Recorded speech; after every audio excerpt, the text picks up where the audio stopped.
Thank you for joining us. We will get started in one moment. Thank you for joining us on this February 14th is Valentine's Day.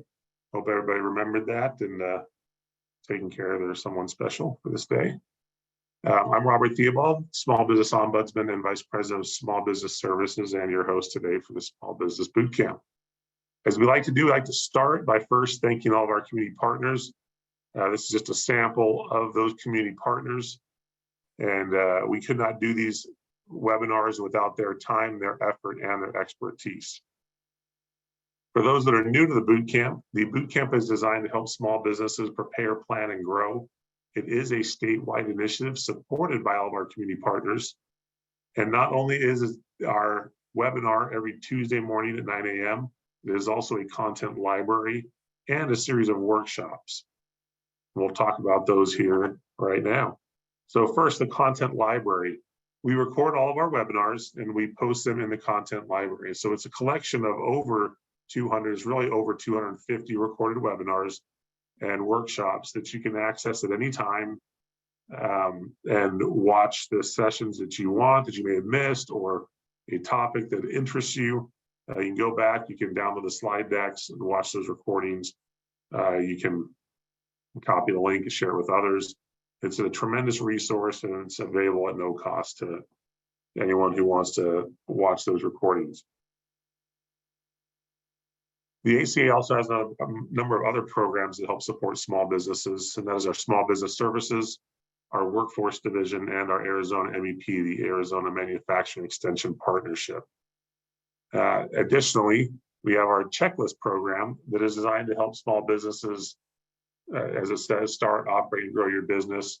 It helps entrepreneurs identify the commonly requested licensing, registration, and compliance needs at the local, state, and federal levels. It's very interactive. It's got a lot of information in there. But if you're looking for quick responses, you can also try our virtual assistant, Sally. You see her there on the screen in the corner. She can help with some basic information. But if you want the full buffet of information, dive into that small business checklist, and you get a lot of information, links, and connections.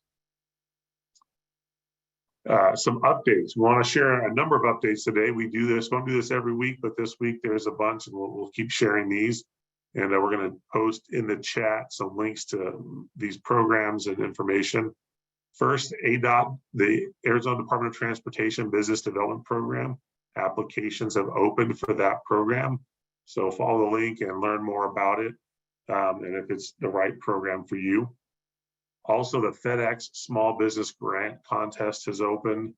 That is a nationwide contest, but there is some grant funding tied to it if you win. A sad note is the Maricopa County 1% interest loan has ended. So I want to let everyone know that that program has ended and no longer active. We're going to post a link in the chat about taxes. So the IRS has a great website set up called Get a Jump on Your Taxes. So as you're looking to do your taxes during this tax season, there's some great information for individuals and business owners on that website. And then the last thing is Seed Spot, a local startup accelerator program that is here and in BC, is starting their startup spring training program. It's a really cool program that they have. I was just on a recent call with them talking about it. I think we're going to include some boot camps as part of that. But that program's starting, and there's some opportunity to get some expert support and some potential micro grant funds as well. So you can take a look at that program. So with that, a quick look at the upcoming sessions we have next week are Using Resiliency in Work and Life session. And then on Tuesday evening, we have our second of our Spanish language bootcamp series. And then on Tuesday, February 28th, digital marketing during a recession, Google My Business, whether in a recession or not, whatever we want to call whatever we're in. I'm not saying we're in a recession, not saying we're not. This is going to be a really important session because Google has made a lot of changes, and our friends at Local 5 will be back on with us. They are very good at Google My Business and local SEO. and they will be sharing the most recent information related to Google in that session. So it's highly recommended for as many people to attend as possible. So if you know business owners, I'd recommend you tell them to be in that session as well. So with that, we are going to jump into today's session. We have Ryan Naylor, who's the founder and CEO of Viva HR, and he's got a great presentation for us today. So I'm going to stop sharing my screen, and we're going to work this a little bit different. Ryan's going to be in speaker mode, and you should see his screen, and he's got his presentation in the background there. So Ryan, I'm going to turn it over to you and let you get started. So I'm going to mute and stop sharing my video.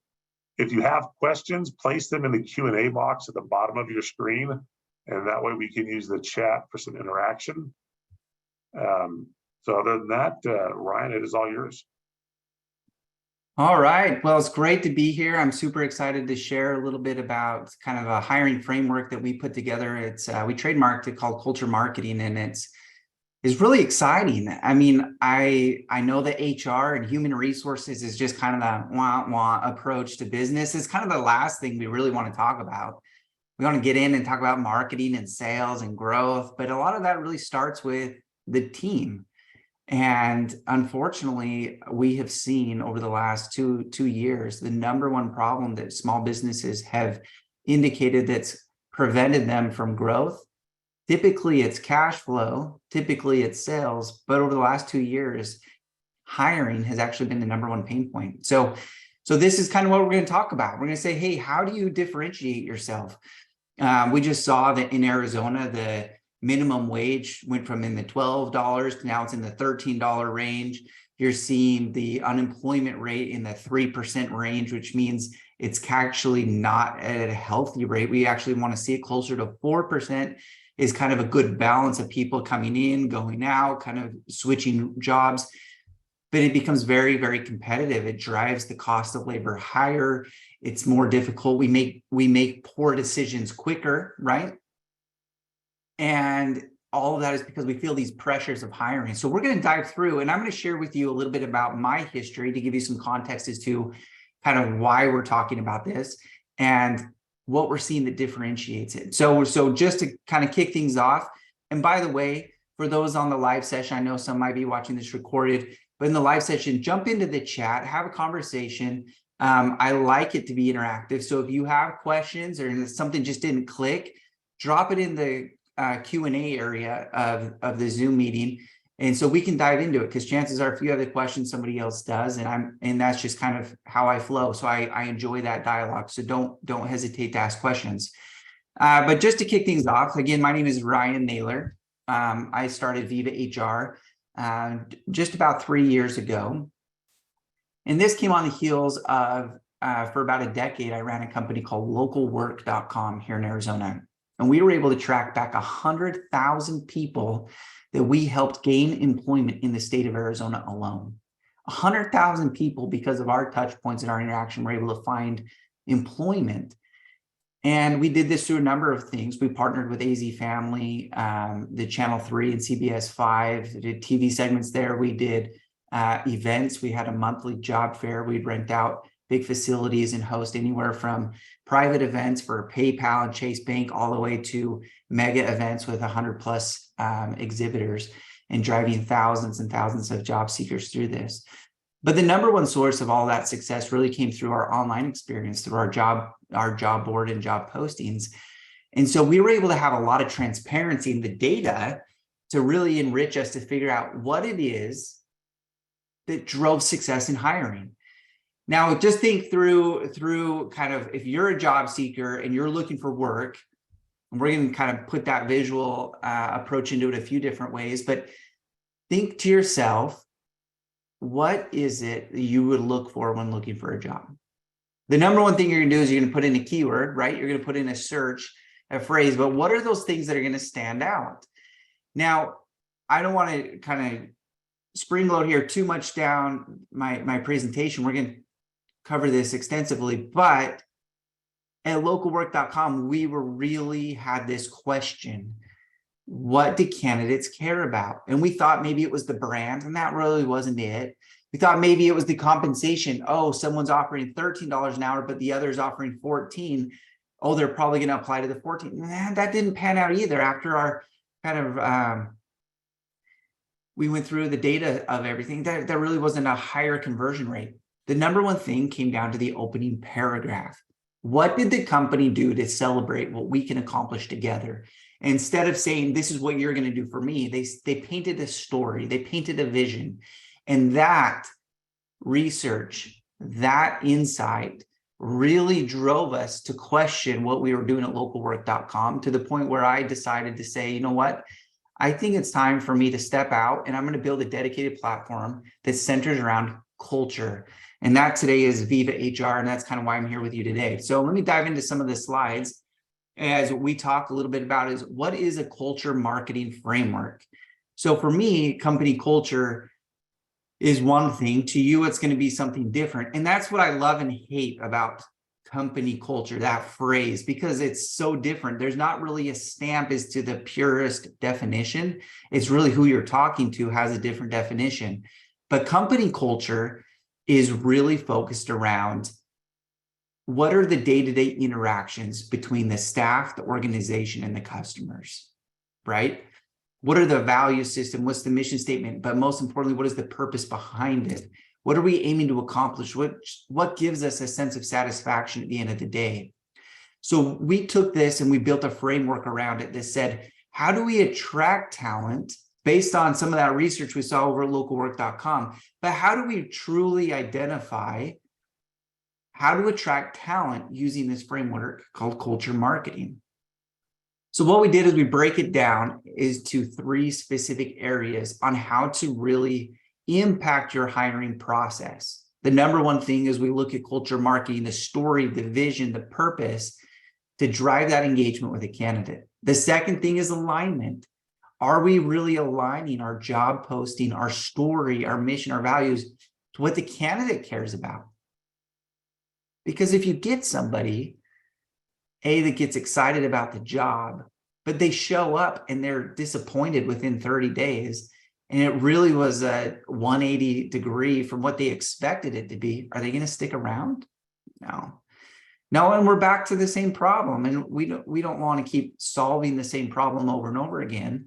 We want to find the right people that stick. So we create a sense of alignment. And then the third area we're going to talk about in this whole hiring experience is visibility. Where to post your job. I'm going to give you some insights as to how you get your jobs in front of the right candidates. That tends to be one of the biggest questions that I get. Where should I post my job? How do I get visibility onto this job posting? So we're going to tackle kind of these 3 major buckets today. And again, as you have questions, feel free to drop that into the chat and follow along. So the number one question I have is, how do you approach hiring? And you think about that for just a second. When you need to hire somebody, is this out of a sense of like strategic moves, or is it out of a little bit of pain? Majority of businesses that I know personally, small businesses that I consult with, have indicated that hiring is usually generated because of there were functions that were not getting met inside the organization. And we thought to ourselves, we need to hire someone to accomplish those functions. Does that sound familiar? Does that kind of resonate a little bit? Is how are we looking at our hiring? Is this a strategic role that we say, okay, we're going to bring someone in to satisfy this potential future endeavor and strategic move? Chances are we're not. And so we need to look at how we approach our hiring in the sense that when we start hiring for this, we get so function driven. So think about a functionally based hiring approach. Functions meaning, what are they going to do during the job? So we have this idea of functions are not being met. So we write out a job posting outlining, here's all the functions you're going to do for me, because we visualize that if somebody comes in and does A, B, C, D, it's going to yield to me being a happier employer. I'm going to be more satisfied growing my business because the functions were complete. That's typically the framework and the approach we start with. Now think about the dangers in that. Think about the dangers. I'm just going to bullet point out here. Think of the dangers of coming into a job posting and just building out our bullet points. And this is what we're going to do. We're going to get in there and we're going to answer the calls. We're going to get in there and we're going to send emails. We're going to take orders. We're going to, right? You think about the different functions. The danger of that really comes with, what do candidates value? When someone's looking for a job, is the first thing that they get excited about the bullet points? Typically not, right? You're looking for a new job, put yourself back in the job seeker seat here. When they're looking for a job, what do they really care about? Now, if we were in a big auditorium and we were having a discussion, we'd ask for some insights here. Feel free to drop some ideas in the chat as you follow along. Like, what do you think candidates value? Now, I'll tell you what they don't value. They don't value on functions. So we need to get that mindset out. They care about functions only from one standpoint, an idea of the type of work that we're going to be engaging in. But where do they actually anchor their values? There's been some research done by Deloitte. I love, one of my favorite times of the year, this is kind of my nerdy hat that I put on, is Deloitte annually puts out these talent research reports, and they look at the newest generation moving into the workforce. And right now they're looking at the millennials kind of moving into that third, fifth year of employment, that first transition. There's the entry-level workforce, then you kind of have that next tier, that next movement. And that tends to be the area where I find most of my candidates having the hardest time hiring for. The entry level, not so much, but it's that second tier, someone with a little bit of experience, that 3 years, 5 years experience, maybe 10 years experience. They really struggle there attracting that talent. But Deloitte paints the picture for us. This is the math. This is where they come in and they say, hey, we did the research, we went and analyzed the millennials, and we're going to come out and actually tell you what they care about. So let's kind of go through a couple of the top 3 or 4 here. Good work-life balance. I was by and far, by the way, they can select multiple points here. It's probably the numbers do skew just a little bit, but work-life balance was the number one thing. Wow, okay, that's kind of the riff on millennials, is they just want to play all day, and right? That's kind of what everyone was saying when millennials came to the workforce. They don't want to take it seriously. But let's look at that. What does work-life balance really mean? Well, a lot of people look at that as workplace flexibility. If the function of the job can be done at home, do you offer the ability for your talent to be able to be flexible, perform the duties in home and at office? That's a big driving factor right now with millennials. You personally at Viva HR, we have the benefit of having tens of thousands of job postings every week out in the marketplace, and we can see the candidate volume coming in, and we can sort it based on the type of employment: in office, fully remote, workplace flexible. It is a surge. When you see a workplace flexible compared to in office only, you're looking at probably a 65% reduction in quantity of candidates for jobs that say you have to work 100% of the time in office. That's interesting. So it changes your kind of theory a little bit, kind of like what to look for. Some of our industries, manufacturing, in-person businesses, like you got to have people in office. We get it. Sometimes those aren't as impacted as much, but they do want the flexibility. But what else is work-life balance? A lot of millennials I've gone out and I've spoken with also means transparency of work. What's the right word here? Kind of my work zones, my work time, my work. They don't want to basically be thrown a schedule the day before on when they need to work their shift. They want to be able to project out 30, 60, 90 days out what my schedule is going to look like, so that then they can have the balance to plan other events around their work times.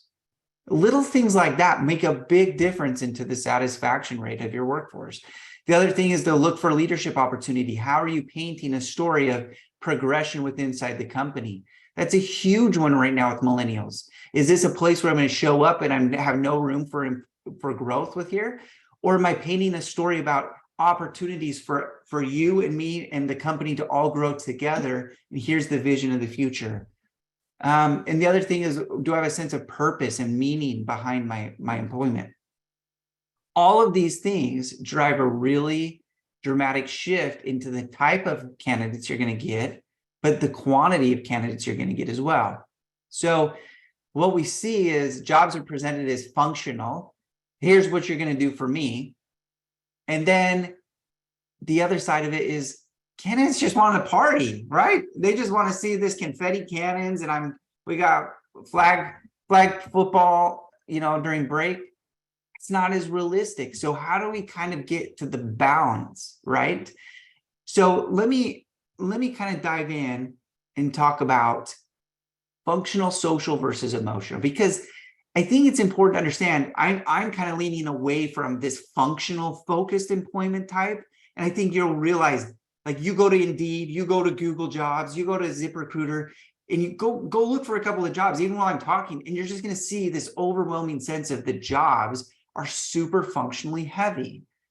But the standout companies, go find those best places to work organizations. And by the way, that's a great organization. If you want to model your hiring, get into Best Companies AZ with Denise over there and look at the companies she works with. Go read their job descriptions. They're phenomenal. But take a look at the functional versus social. So what is social? How do we tap into the emotion of social? Social is, I want to get a job so I can look good, right? Think about that emotional driver. Is I'm excited about what I'm sharing on my LinkedIn update. I'm excited about what I'm sharing at my niece's birthday party with other family members when I show up next weekend about my new job. It's socially getting engaged with this sense of like purpose and what people think of me. That's a real driver. That's a definite driver. Look at some of the top consumer brands. One of my favorite examples is Lululemon. Look at them through this little recessionary pullback we've had in the economy, this inflationary, pressure. Lululemon just continued to break records because of this social dynamic that they play, is to wear their logo. It's the same thing Nike's out. The best brands do this so well. How about small business? It's time for us to take notes. How do we present this job in a light that people get excited about it? Okay. The third dynamic of what candidates really want is this sense of emotional connectivity with the brand. Do they leave at the end of their shift, the end of the day, the month, the pay period, whatever it is, feeling appreciated? At the end of their shift, are they feeling a sense of accomplishment? I'm satisfied because I'm growing internally. I'm accomplishing my goals. Or do I end my day feeling like I didn't get anything done? I'm nothing more than just a cog in this process. So if you feel like, hey, we've got employment here, here's the functions of the job, but here's how you're going to be excited to tell your peers what you're doing. And here's how you're going to feel at the end of every shift. And at the end of every month, here's how we celebrate those emotional moments. Does that make sense a little bit? Are we digging in a little bit better here? Is we need to be able to build a brand. It doesn't need to be a big brand. I love your comment, Juanita, about Lululemon, but we can compare them to small business because they drive an emotional connection with their consumers, a sense of identity. What we're trying to do is saying, how do we build a sense of culture in-house where my employees feel a sense of dynamic, where they want to wave the flag, wave the banner of my brand because they're so excited about it, right? That's what we're trying to talk about, is we're hiring leveraging these emotions. We're not hiring based on just, here's what you're going to do. This is the disruption. This is where we're trying to get to, is the disruption of going from functional-based hiring to purely culture-based hiring, right? And we have to kind of go through this framework to get there. So let's kind of talk through just a little bit more about how a job seeker would approach it. They're going to approach it as to job titles they know of. My favorite is we had a client really frustrated they weren't getting good candidates. I look at the job title and it says Chief Happiness Officer. That's awesome. I love that job. All you're focused on is how do we get our customers to love us more? How do we get our internal employees to be more excited and love it? But the problem is nobody's looking for that. That's just not a job title people are looking for. So we have to think about getting the job title to a spot that people actually care about and they're looking for, okay? Step one. Step two is when they come across it, they're going to be asking themselves, how do I want to be perceived by others? If I accept this job, what are others going to think of me, right? We're all self-centered at the core. Job seekers are even more so. We're in a tight labor market, people. They're not desperate. They're not desperate. And you should not be thinking, they don't accept my job offer, then that's on them. No, that's not true. There's 500 other jobs that they could accept, right? This is a talent war we're in the middle of. If you don't think of it that way, you're going to keep missing out on great talent. So how do we want to, our candidates are asking themselves, how do I want to be perceived by others? We have to paint the picture where they get excited to be perceived by others at working for you. And then how do I want to feel? Looking at this job posting, am I going to feel satisfied during the job, after the job, on the weekends? Am I excited to get up Monday morning and go to work? Okay. So one of the first things that we can talk about is how do we show off our culture experience? So how do we wrap this up? Now, one thing that we tested, I'm going to go back, jog memory here a little bit. One of the things that we tested, remember, we discovered 100,000 people went through local work. They got employment through our system.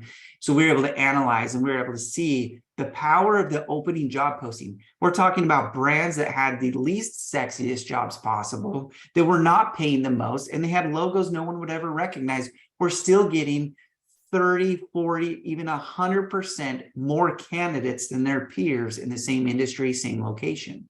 How? Well, they were talking about, specifically about the company culture. They were painting a vision about what we can accomplish together. So we did a little research, and part of Viva HR is we came together, we went out and we grabbed a bunch of businesses and we said, hey, listen, we're going to be doing some A/B testing. We want you to put a picture, one picture at the top of your job posting. We're going to drive candidates to this landing page. We want a picture that tells a story. Picture's worth 1,000 words, so they say, but we want you to tell a story visually. Is it a picture of you as a small team at a park having a barbecue, celebrating a great week of goals? Maybe. But get a picture at the top of your job posting. Most of them either posted pictures in the service industry. We had people posting pictures of all of their service trucks lined up and their people out in front with, a thumbs up and a picture. The results were staggering. We saw a 300% improvement in conversion rates. The number of people that saw the job posting with a single image at the top saw a 300% improvement in actually clicking the apply button and going through the application process. Wow, that was mind-blowing for us. So at Viva HR, we went in a little bit deeper and we said, what if we created these micro landing pages at the job level where you could embed a photo, a video, a testimonial of the people there? And we went and we encouraged people just to pull out their phones, pull out your iPhone, pull out your Android. They have all got great cameras on them. Do a selfie video walking around your office with a big smile and talking about some of your favorite things working there. And it shouldn't be a video of the CEO, just saying. Should not be your top level leadership. This is people on the ground floor. This is people that are going to be peers of your next employee saying, hey, we can't wait for you to be part of our team. We're going to put our arm around you, and here's what you can expect. Let me just give you a quick little tour of our office, our workstations. A day in the life of this role. Let me tell you what I love about it. And we measured again.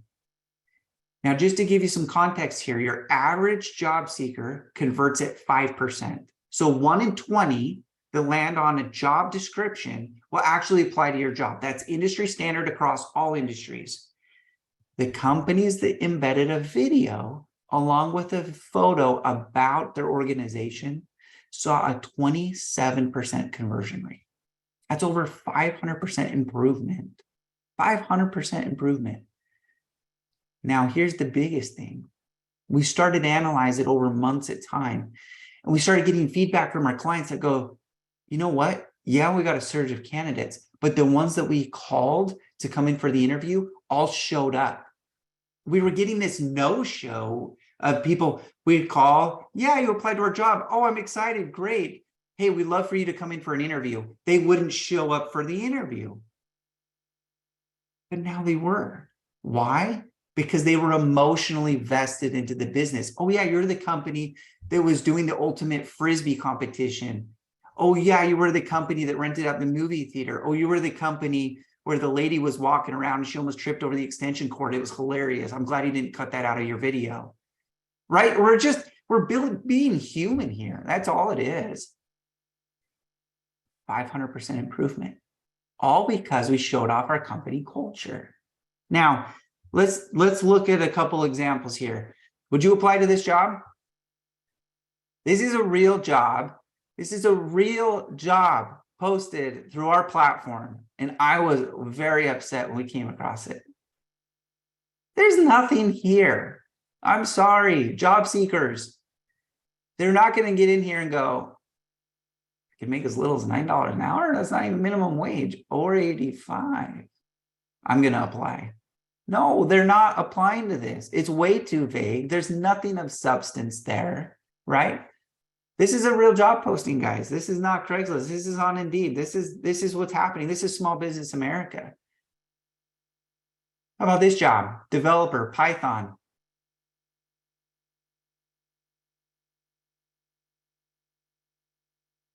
Really not a lot here. I mean, it's better than the previous one, but there's no compensation range. Just indicates that it's a remote job. I know nothing about the organization. It's kind of hidden, right? If you're a developer, which is one of the toughest positions to hire for right now, right? Would you apply to this? Probably not. How about a screen printer? This is a local job here in Phoenix, Arizona. Pulled one in for the local crowd. Real job. Again, it's not telling a story. So let's talk about where to start. The number one thing that I can recommend is to jump in and start looking for work as a job seeker, as the role you are trying to fill. Get onto Google, and what you're going to notice is, well, first of all, where do we all start? We start on our phone, right? At Viva HR, as we're analyzing this, first touch job seekers into job postings, we have now crossed the 80% mark.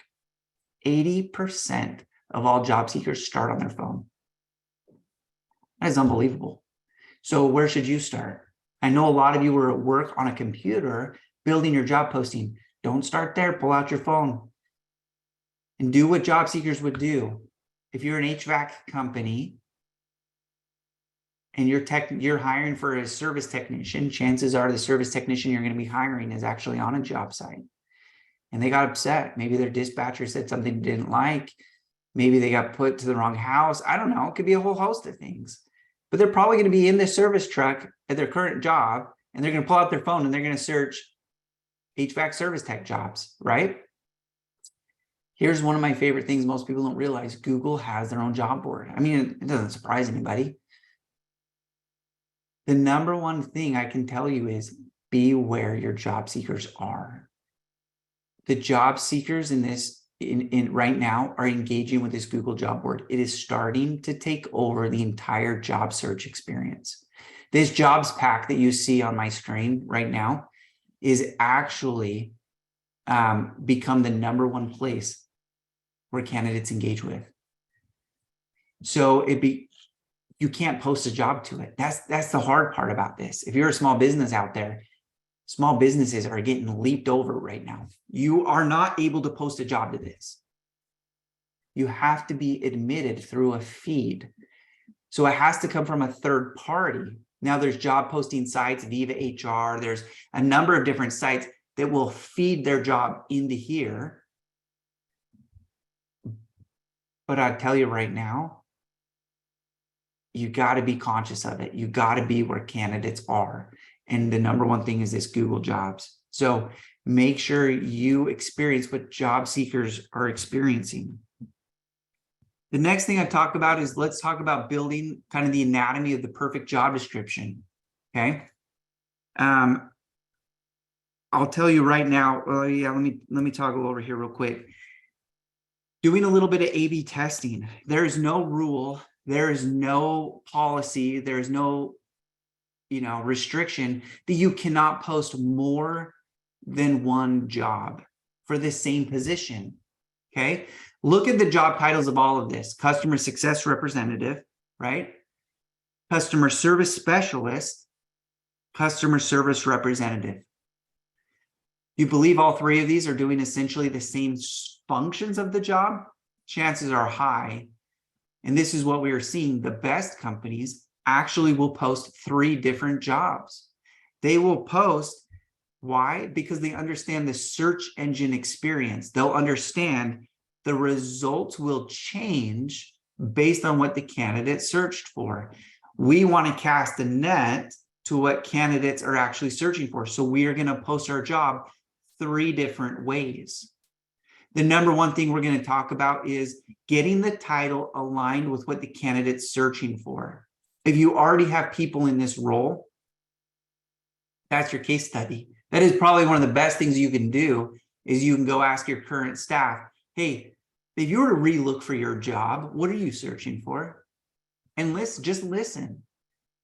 Oh, I'm probably going to type in customer service representative.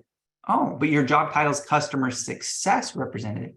Yeah, that's my title, but it's ultimately customer service. That's kind of what I'm doing. Great. We should build a job posting because the results are going to be different for each one of them. Inside the job posting, we want to make sure that we're not overselling the job. We're not over-promising inside the functions of the job, okay? Couple of things just to make sure is we want to communicate quickly. When I say quickly, I mean like the same day they apply. If you're not, someone else is. Your competitor is. We get to see what average response time is to jobs. Clients that are having great success are applying same day. Those that are waiting a week or even 30 days to respond to candidates, I'm not saying schedule an interview. I'm just saying communicate, acknowledge them. Hey, send them a text message. Got your resume. Fantastic. Really excited about diving in and learning more about you. I'll be in touch here within the next 5 days. If you have any questions about the job, feel free to reach out. Templatize that text. Just make a little snippet, a template, and then drop it out. Every candidate comes through that looks like they're relevant, somewhat relevant and to the functions of the job. And then what I don't want you to do is misunderstand what I'm explaining here on the A/B testing. These are unique job postings. They are not duplicate job postings. If you take the exact same job description and the only thing you do is change the job title and you post it 3, 5, 10 different times, you're going to get blocked. These job boards are meant to, they have a deduping AI right now, and they scan the content to look for relevancy to know what your job should show up for when candidates look for your job. But they're also looking to see, is there an exact match somewhere else? We don't want the candidates to have an experience where they look for a job and it's 10 of the same jobs, all from the same company. Okay. We're not duplicating the job. But let's talk about the anatomy of the perfect job description. The number one thing is the job title. The second thing is get into the business quickly. Who are you? What do you do? What is your purpose of your company? How are we finding satisfaction? How are we celebrating success? Candidates love that. let's go back to that emotional driver. They want to feel satisfied. They want to be aligned. Then the social component. Is this a company I could see myself being part of? But if I am part of it, what are my friends going to think of me? It's a weird dynamic, but it's very, very powerful. The other thing is, the next thing we want to get into is the overview of the job. Don't just jump right into the bullet points. Give them an overview. Hey, here's what you can expect at the job. We're a team that meets together. We do a daily stand-up. It lasts for about 15 minutes. It's a way for us to really uncover any bottlenecks we have at our job, get our energy up, and really support one another. Talk about the position overview, a day in the life of the job. Should just be a quick paragraph explaining it, followed by the bullet points. Now, I've spent a lot of time saying don't focus on the functions of the job, but here, let me contradict myself for just 2 seconds. The algorithm in the job boards actually weight bullet points. There's an actual element here. If a job posting does not have bullet points, it will not show up as high as jobs that do have bullet points. So we recommend really 2 sections of bullet points. The number one is skills and responsibilities. Bullet point out those functions. Here's what you're going to be expected to do. Here's some of the skills. And we're not anchoring just to hard skills. We're also showing soft skills, great communication, the ability to show up on time, leadership characteristics. We're bringing in soft skills as much as we are hard skills, because we're going to want to have a scorecard to measure those. We can talk about that another time. But then we're going to go into the experience. Here's what we expect you to have: 3 to 5 years work experience, knowledge in this software. Maybe you've studied XYZ, right? So we're going to go skills and responsibilities, experience. And what I like to see is then people dive deeper into the history of the business. More of the about us. We did a kind of a little overview, what drives us. We did a little bit about the function overview. Here's what's expected. Now we've got your attention. If you're still reading, guess what? They're interested. Keep it going. Give them a deeper perspective about the business. Where have you been? Where are you now? And where are you going as an organization? Then we're going to talk about the benefits, the perks side of things, along with compensation, expectations. This is a crazy trend. I didn't think I'd see it in my lifetime, but states like California and others coming to market are mandating business have to document the compensation for the job. It's fascinating to see. Go look for a job in California. They have to disclose the compensation. I know a lot of my clients want to hide it. At this point, you really just should tell the story. Because if you're going to pay them less than what they want, are they going to be happy in the long run? No, you don't want them anyway. My recommendation is to show compensation. I believe it creates a sense of transparency, a sense of trust, takes away any questions that they may have. I like to then add, this is a personal thing, time expectations. We'll be reviewing every resume manually. In fact, I have candidates for our own hiring right now that have acknowledged that's probably one of their favorite things that they saw on our job posting that everyone else didn't have. It made me feel like your hiring was real. Like you actively really want to hire me. Hey, we're going to be reviewing them by this date. We'll be doing in-person interviews this week. We'll be doing callback interviews on this date, and we'll be making job offers this time frame. Candidates love that sense of transparency, and then hold yourself accountable to that. Talk about the interview process. Talk about what some of the questions you're looking for. Why hide it? Why do the gotcha stuff? It doesn't work. Nobody likes it. So as we talk about then building that perfect job posting, and by the way, if you are looking for some templates at Viva HR, we have an entire library. We have over 1,000 job description templates over on Viva HR. Use them, download them, use it as a starting point, and then build yourself up from there. I think that's a great way to kind of shortcut your experience, follow a framework that works. Once you got the job posting, where should you post your job? Now, personally, we see a lot of traffic. We publish our clients' jobs over 50 different job boards. So all those major job boards in the United States, we're able to actually pull back in all that data to see where candidates are really discovering those jobs. I talked about the Google for Jobs. That is climbing the ladder as one of the #1 destinations candidates are looking for, because they start with a Google search, even a voice search from a device. But Indeed and ZipRecruiter still take the weight. That to me is just dynamically the most candidates every day through organic job postings tend to be those sources. Okay. Some other places to look at would be even Simply Hired, Glassdoor, Monster, Career Builder. I'd say Monster and Career Builder, not as much for our small business community. It's expensive. Their traffic isn't as high. I would maybe recommend not putting my postings there. I would probably anchor to the top 3: Indeed, ZipRecruiter, Google for Jobs. That's kind of where I would want my jobs published to. The big secret here is all of these job boards receive organic traffic, meaning you don't have to pay to play. I know there's a gated there where it's going to tell you you got to sponsor your job. Think through the alternative way. Try and become a publisher, get your jobs published or received through an applicant tracking system.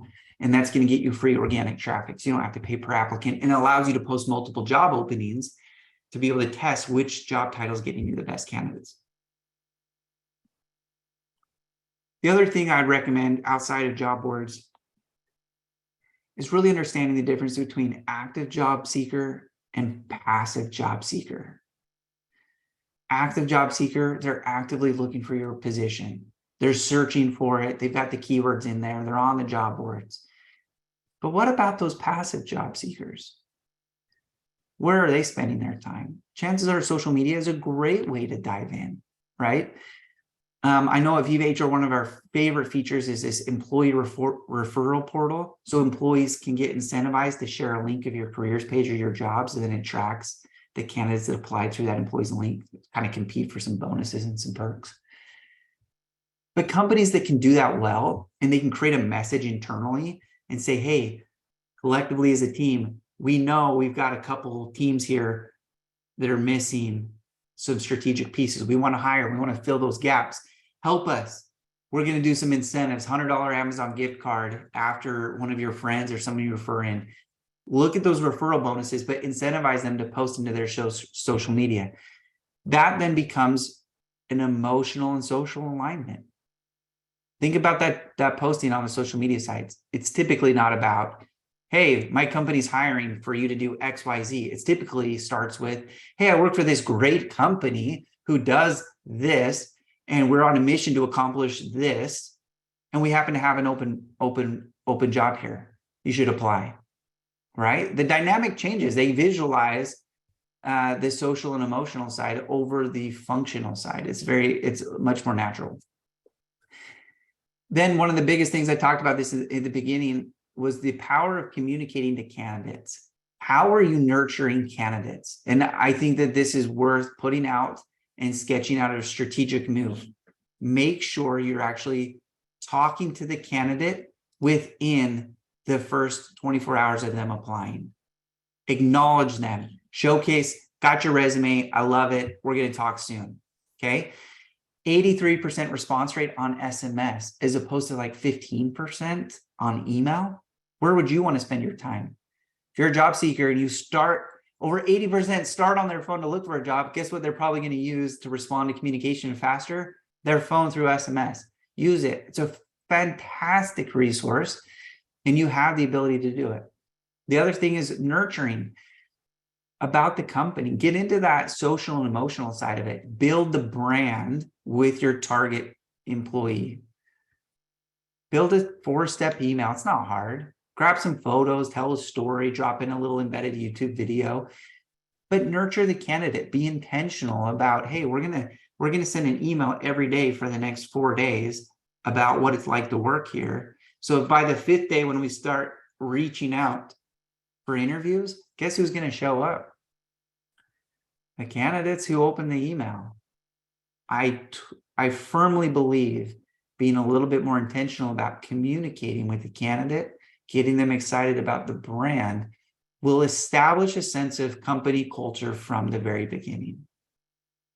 One of our clients shared with me, he has a 100% response rate or 100% success rate against competition who make job offers to his candidates. He goes, I don't pay the most. Can't afford it.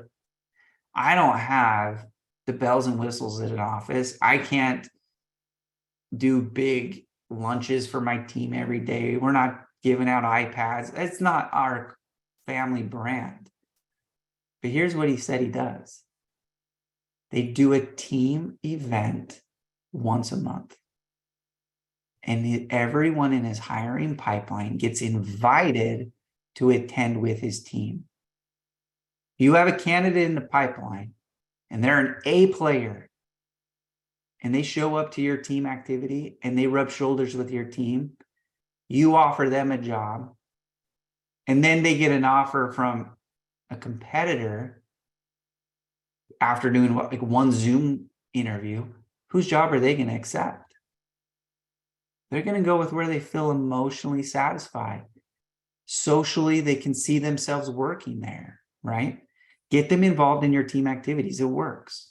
So that's a little bit about Viva HR culture marketing framework. It is a powerful tool when you can align your hiring process, start with those emotional drivers, get them connected to the brand, nurture them to create and set expectations. I promise you, you're going to find a lift in attracting A players. And I just want to say that I appreciate the time to kind of dive in and work with the small business community, especially in my home state of Arizona. It's really fun for me to be able to do this. So thank you so much. My social media handles are on the screen. Feel free to reach out at any time. If you have questions, I'm happy to engage. My email is there as well. So if you have any questions about how do we get our jobs live organically, get the free traffic, I'm always happy to send more additional resources to you. So appreciate the time. Thank you so much. All righty. Thank you, Ryan. That was a great presentation of, I have a lot of background with HR and hiring and been on a lot of training videos and other things, and there was a lot of great information in that was unique and new. But I've also been unemployed and been that job seeker. And as a job seeker, I would have looked for some of those things. So for all those attending, you got a real treat today, in my opinion, with this presentation. So hopefully you enjoyed it and got a lot of great information out of it. So we have a couple more minutes. If there's anybody has any additional questions they want to ask, go ahead and drop those in the Q&A. We can take some time to answer those. I want to thank Renee and Juanita for sharing their thoughts in there as well previously earlier on in the presentation.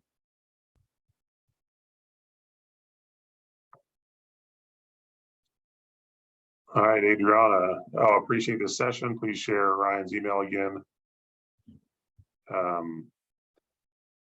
Question is, have you seen much success from LinkedIn job postings? That's a tough one to answer.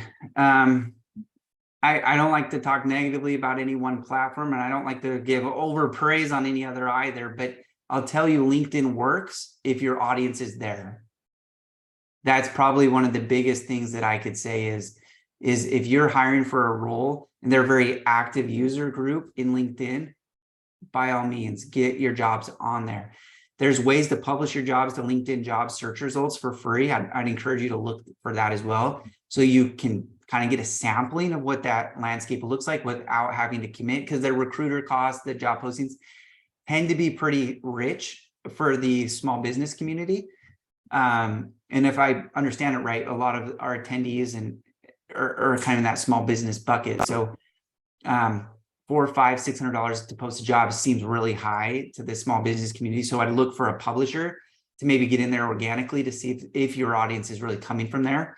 But posting your job to your feed and encouraging friends and peers to help share or comment or tag someone who might be a good fit is another way to engage with LinkedIn. You know, it's interesting, even with all the social media that way, my wife is starting a new job. And she found it because a friend of hers posted, hey, I'm leaving this company for this reason, but they're looking for my replacement and I love the company. I just, she explained all her stuff. But it was through that posting that my wife found that opportunity. And it was an amazing opportunity because a friend posted something. And the company also got a referral from somebody they trusted for a new employee. So it was a win-win using a social feed as opposed to a job posting.